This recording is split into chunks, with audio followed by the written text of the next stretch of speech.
আসসালামু আলাইকুম।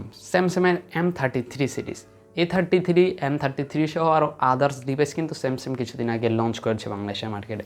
তো আজকের ভিডিওতে আমরা স্যামসাং M33 ফোনটাকে নিয়ে আলোচনা করব। স্যামসাং M33তে কী কী নতুন ইমপ্লিমেন্ট করা হয়েছে, আর এটা কিন্তু দুইটা ভেরিয়েন্টে এসেছে, একটা হলো ইন্টারন্যাশনাল আর একটা হলো ইন্ডিয়ান। তো ইন্ডিয়ান ভেরিয়েন্টে কী কী নতুন ইমপ্লিমেন্ট করছে বা কী কী আপগ্রেড থাকছে ইন্টারন্যাশনাল ভেরিয়েন্ট থেকে, বা ইন্টারন্যাশনাল ভেরিয়েন্টের ফোনটা কেমন হবে, সম্পূর্ণ আলোচনা করব আজকে আপনার সাথে আমি। তাই ভিডিওটি প্রথম থেকে শেষ পর্যন্ত দেখবেন। স্যামসাং M30, প্রথমেই কথা বলা যাক ফোনটির বক্স কন্টেন্ট নিয়ে। বক্স কন্টেন্ট অথবা বক্স দেখে আপনারা অবশ্যই আন্দাজ করতে পারছেন যে বক্সের ভিতরে কোনো অ্যাডাপ্টার থাকবে না। তার কারণ হলো 2022 সালে এসে কিন্তু প্রত্যেক কোম্পানি ওই অ্যাপেলের রাস্তায় হাঁটছে। কোনো কোম্পানি কিন্তু চাইছে না যে ফোনের ভিতরে চার্জার বা অ্যাডাপ্টার দিতে। তো স্যামসাংও সেই কাজটাই করেছে, বক্সের ভিতরে কোনো অ্যাডাপ্টার দেয় নাই, শুধু একটা কেবল দিয়েছে। তো বক্স কন্টেন্ট হিসেবে আমরা যা যা পাচ্ছি এই ফোনে, সর্বপ্রথম আমরা পাবো ফোন, সিম কার্ড টুল, USB Type-C টু Type-C কেবল, আর কোনো ধরনের অ্যাডাপ্টার আমরা পাবো না। আর অ্যাডাপ্টারের জন্য ফোনের রেট যে প্রাইস, সেই প্রাইসের সঙ্গে আপনাকে আবারও 1500 থেকে 2000 টাকা, ওই 25 ওয়াট যেহেতু সাপোর্ট, তো 1500 থেকে 2000 টাকা একটা ভালো অ্যাডাপ্টার কেনার জন্য খরচ করতে হবে। এটা কিন্তু আপনার এক্সট্রা খরচ, ঠিক আছে? তো যাই হোক, এই ছিল মূলত ফোনটির box content. Design and build quality নিয়ে এবার কথা বলা যাক। ডিজাইন অ্যান্ড বিল্ড কোয়ালিটি নিয়ে কথা বললে ফোনটির পেছনের দিকে রয়েছে কোয়াড ক্যামেরা সেটআপ, আর তাছাড়াও ফোনটির পেছনে কিন্তু খুবই ভালো ফিনিশিং দেওয়া হয়েছে। আর ফোনটি সাম ম্যাট সাম গ্লসি ফিনিশের দেওয়া হয়েছে, কিছুটা ম্যাট কিছুটা গ্লসি ফিনিশ দেওয়া হয়েছে। আর ফোনটি দেখতে যথেষ্ট প্রিমিয়াম ছিল, ঠিক আছে? হাতে নিয়ে লুকস দেখার মতো কিন্তু যথেষ্ট প্রিমিয়াম, এবং হাতে নিয়েও কিন্তু যথেষ্ট প্রিমিয়াম ফিল করবেন। তাছাড়াও ফোনটির ওজন যদি আমরা দেখি, তাহলে হলো ফোনটির ওজন হলো 215 গ্রাম। ফোনটির পেছনে প্লাস্টিক ব্যবহার করা হয়েছে, দেখে কিন্তু যথেষ্ট আপনাকে কাচের মতো বা কাচই মনে হবে বা গ্লাস মনে হবে, শুদ্ধ বাংলা ভাষা বলছি। কিন্তু আপনার কিন্তু এটা কিন্তু একটা প্লাস্টিক ব্যবহার করা হয়েছে। আর ফোনটির যে ফ্রেমটা রয়েছে, সেই ফ্রেমেও কিন্তু প্লাস্টিক ব্যবহার করা হয়েছে। তাছাড়াও ফোনটি আপনারা 3টা কালার পাবেন, গ্রিন, ব্লু এবং ব্রাউন কালার। ফোনটির সামনে থাকছে একটা ফুল ভিউ ডিসপ্লে, যেটাকে অ্যামোলেডের মতো দেখা গেল, অ্যামোলেড না, তবে বিস্তারিত আমি ডিসপ্লের সেকশনে কথা বলবো। তো তাছাড়াও ফোনের সামনে রয়েছে কর্নিং গরিলা গ্লাস 5 বা গরিলা গ্লাস 5-এর সাপোর্ট। তাছাড়াও ফোনটির ডিসপ্লের ওপরে ওয়াটার ড্রপ নচ রয়েছে, যেটা কিন্তু 2022 সালে এসে আমরা কোনোভাবেই মেনে নিতে পারি না যে ডিসপ্লেতে ওয়াটার ড্রপ নচ থাকছে। তবে এটা আমার মনে হয় পাঞ্চল দিলে খুব বেটার হতো। তবে ওয়াটার ড্রপ নচ যেহেতু দিয়েছে কোম্পানি, আমাদেরকে এটাই মেনে নিতে হবে। তাছাড়াও কিন্তু ডিসপ্লেটি যথেষ্ট ব্রাইট ছিল।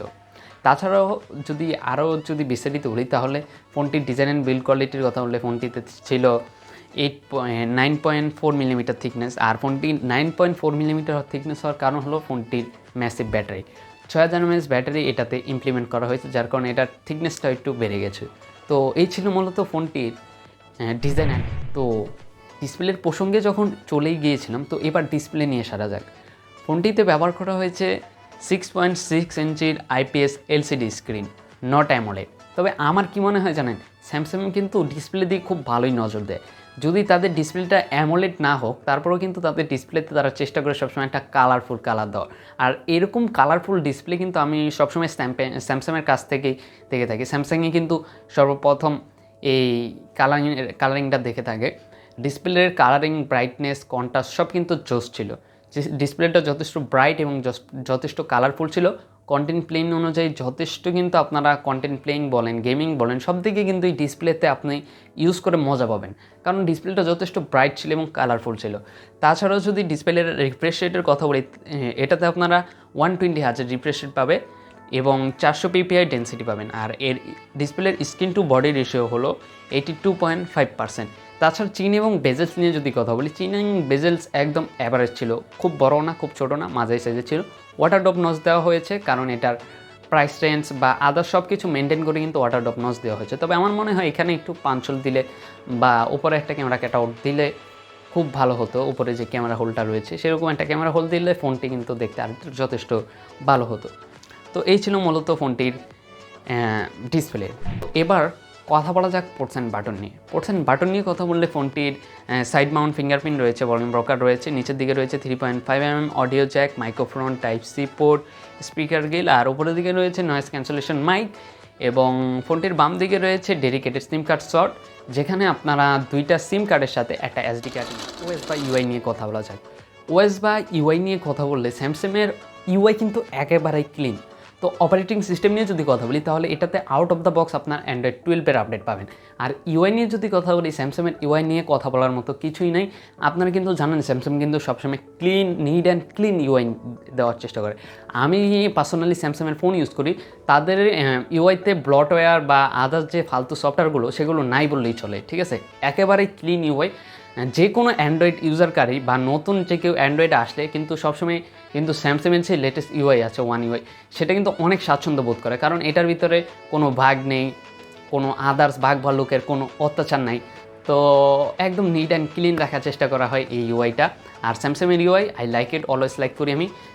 কোনো ব্লটওয়্যার আলাদা কোনো যে কোনো অ্যান্ড্রয়েড ইউজারকারীর কাছে মানে ফ্রেন্ডলি একটা ইউআই, তো একদম ক্লিন ইউআই। তো ওয়ান ইউআই নিয়ে আপনারাই আমার থেকে ভালো জানেন, আমার আর কিছু বলার নাই। এটাতে আমি সিকিউরিটির কথা বলি, তাহলে সিকিউরিটির কথা বললে এটাতে আপনারা নক সিকিউরিটি পাবেন, যেটা স্যামসাংয়ের লেটেস্ট সিকিউরিটি, আর যেটা কিন্তু যথেষ্ট সিকিউর।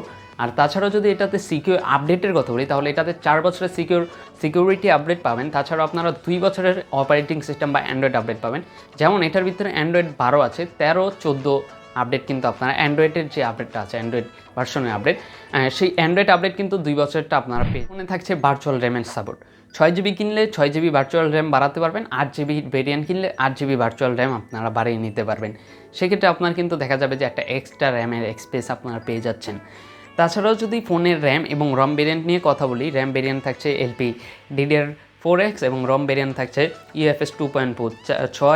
6GB এবং 8GBর ভেরিয়েন্ট পাবেন, যেটা রম ভেরিয়েন্ট থাকবে 128GB, ঠিক আছে। 6GB এবং 8GB দুইটা ভেরিয়েন্ট পাবেন, আর যেটা রম ভেরিয়েন্ট থাকবে 128GB, আমি আবারও বলে দিলাম। এবার ব্যাটারির কথায় আসা যাক। ব্যাটারির কথায় আসলে ফোনটিতে আপনারা 6000 mAh ব্যাটারি পাবেন, উইচ ইজ বিগ ব্যাটারি, যার কারণে কিন্তু মোবাইলটা একটু মোটা হয়ে গেছে, সাইডলি মোটা হয়ে গেছে আমি বলবো। এই ব্যাটারিতে আপনারা নিশ্চিত 2 দিন ব্যাকআপ পাবেন। 6000 mAh ব্যাটারি যেহেতু, আর যারা মনে করেন একটু হালকা পাতলা ইউজ করেন তারা কিন্তু এটাতে 3 দিন কিন্তু অ্যাভারেজ চালিয়ে নিতে পারবেন এক চার্জে, ঠিক আছে, যেহেতু এটা 6000 mAh ব্যাটারি ব্যবহার করা হয়েছে। তবে আমি আপনাদেরকে রিকমেন্ড করবো, যদি কেউ ফোনটা কিনে থাকেন তাহলে একটা ভালো অ্যাডাপ্টার কিনে নেবেন ফোনের সাথে, ফোনটা যেন ভালোভাবে চার্জ দিতে পারে। স্যামসাংয়ের অনেক শোরুমে কিন্তু স্যামসাংয়ের নিজস্ব অ্যাডাপ্টার পাওয়া যায়, তো আপনারা চাইলে সেগুলো পারচেস করে নিতে পারেন। তো আপনাদের যেটা ভালো লাগে সেটাই পারচেস করে নিন। বা চিপসেট নিয়ে কথা বলা যায়, পারফরমেন্স বা চিপসেট নিয়ে কথা বললে ফোনটিতে এক্সিনোসের 1280 চিপসেট ব্যবহার করা হয়েছে, যেটা একটি 5nm 5G চিপসেট। আর এটা কিন্তু স্যামসাংয়ের যে ফ্ল্যাগশিপ ফোনগুলো আছে সেগুলোতেও কিন্তু ইউজ করা হয়েছিল। চিপসেটটি যথেষ্ট ফাস্ট এবং Octa-core চিপসেট। আর তাছাড়াও এর জিপিও থাকছে Mali G68। এই চিপসেটটি স্যামসাং A53-তে ইউজ করা হয়েছিল। আর এর আনতুতো এবং বেঞ্চমার্ক স্কোর প্রায় 4 লাখের কাছাকাছি। এই চিপসেটে আপনারা BGMI, তারপর PUBG, ফ্রি ফায়ার, আদার যে গেমগুলো আছে সেগুলো কিন্তু হাই ফ্রেম রেটে খেলতে পারবেন। আর এটার পারফরমেন্স কিন্তু যথেষ্ট ভালো ছিল, যেহেতু এটা স্যামসাংয়ের এক্সিনোসের চিপসেট। এক্সিনোস স্যামসাংয়ের নিজস্ব চিপসেট, আর যার পারফরমেন্স কিন্তু আপনার ফ্ল্যাগশিপ লেভেলের একটা ফোনের মতোই পাবেন আপনারা। এবার সেন্সর নিয়ে কথা বলা যাক। সেন্সর নিয়ে কথা বললে ফোনটার ফিঙ্গারপ্রিন্ট সেন্সর, ফেস সেন্সর বা আদার্স কিন্তু সব ধরনের সেন্সরই কিন্তু খুব জবরদস্ত কাজ করছিল, একদমই ভালো। নিয়ে কথা বলি, কানেক্টিভিটি নিয়ে কথা বললে ফোনটিতে 5G 12 ব্যান্ড পাচ্ছেন, ডুয়েল 5G বোল্ট পাচ্ছেন, WiFi calling, dual band WiFi, ব্লুটুথের লেটেস্ট ভার্সন 5.2 সহ আরও আদার্স ধরনের কানেক্টিভিটি থাকছে, যেটা স্ক্রিনে দেখতে পাচ্ছেন। আসা যাক, ফোনটির মেন আকর্ষণ কিন্তু এই ক্যামেরাই। স্যামসাং ক্যামেরা, ব্যাটারি আর ডিসপ্লে দিকে কিন্তু খুব ভালো নজর দেয়। তো এবার আমরা ক্যামেরার প্রসঙ্গে আসি। ক্যামেরার প্রসঙ্গে আসলে ফোনটাতে কোয়াড ক্যামেরা সেটআপ ব্যবহার করা হয়েছে পেছনের দিকে, আর ফোনটাতে 5 মেগাপিক্সেলের আল্ট্রাওয়াইড ব্যবহার করা হয়েছে, 2 মেগাপিক্সেলের ডেপথ, 2 মেগাপিক্সেলের ম্যাক্রো। প্রাইমারি ক্যামেরার কথা তো বললামই না, প্রাইমারি ক্যামেরা ব্যবহার করা হয়েছে 50 মেগাপিক্সেলের, আর যেটা কিন্তু যথেষ্ট clean and NEET and clean ছবি উঠছিল। আমি কিছু স্যাম্পল হয়তো দিয়ে দেবো, আপনারা চাইলে দেখে নিতে পারেন।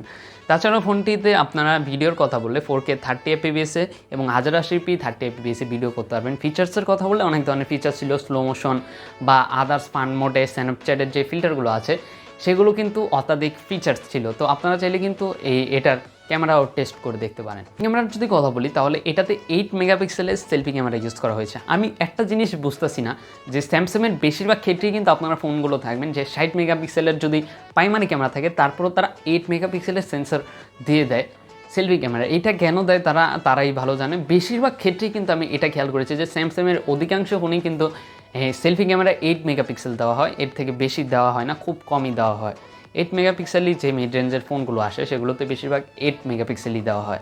এই ছিল মূলত আজকের ভিডিওটি কেমন লাগলো অবশ্যই কমেন্টে জানাবেন। আর স্যামসাং ফোনের যদি আমি খারাপ দিক বলি তাহলে বলবো এটার ভিতরে অ্যাডাপ্টারটা অবশ্যই দেওয়ার দরকার ছিল।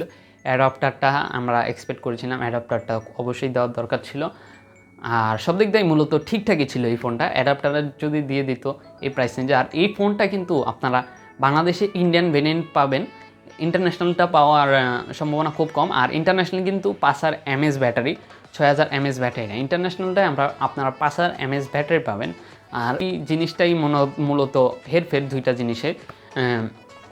তো এই ছিল মূলত আজকের ভিডিওটি কেমন লাগলো অবশ্যই কমেন্টে জানাবেন। আর যদি আপনার ভিডিওটি ভালো লেগে থাকে তবে অবশ্যই ভিডিওটি শেয়ার করে দেবেন। ফেসবুক পেজে দেখলে অবশ্যই ফেসবুক পেজটাকে ফলো করে রাখবেন, ভিডিও লাইক করবেন এবং বন্ধুদের সাথে শেয়ার করতে একদমই ভুলবেন না। তো আজকের মতো এখানেই, সকলে ভালো থাকবেন, সুস্থ থাকবেন। আজকের মতো এখানেই বিদায়। আসসালামু আলাইকুম।